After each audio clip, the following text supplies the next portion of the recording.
loves. Today I'm sharing a Persian meat and potato stew recipe known as Abgoosht. For this recipe, you'll need 2 to 3 pounds of lamb or beef chops. First, you want to cook your meat in 4 to 6 cups of water over medium-high heat for about 15 to 20 minutes. This process helps you to get rid of that nasty meat smell that we all don't like. After 15 to 20 minutes of cooking, drain the water and add 4 to 6 cups of water into your pot. Next, you want to add 2 cups of garbanzo beans or chickpeas into the pot. You must soak these chickpeas in water overnight to speed up the cooking process. As you saw, I also added half an onion and I'm going to let this cook on medium-low heat for about 35 minutes until my chickpeas and meat are almost cooked. Persian meat and potato stew, or Abgoosht, is the original Persian one-pot meal that dates back to centuries ago when simple ingredients were gathered and thrown in a pot to accompany together cuts of meat that needed to cook for a long time. I created some fried onions by using 1 large onion and 5 to 6 tablespoons of vegetable oil. We need these fried onions because you want to saute your almost cooked meat chops in it for about 5 to 6 minutes on medium-low heat.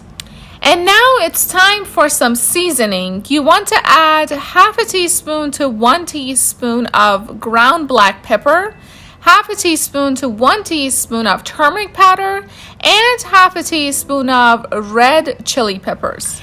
Give it a good mix and add 2 peeled chopped tomatoes.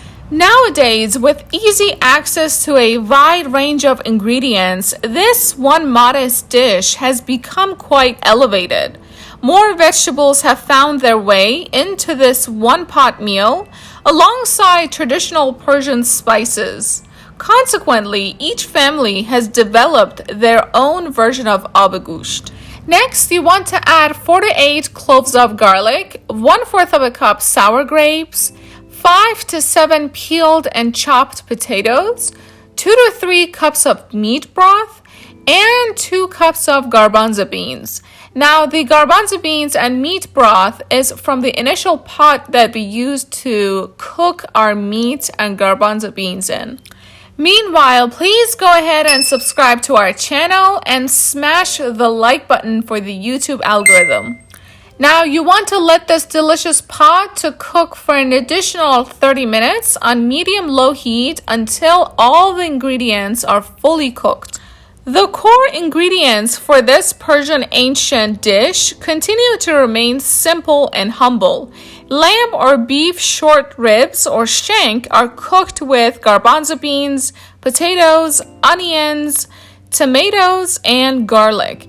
Of course, you can't have a Persian stew without a sour element, so many cooks either use dried limes or sour grapes.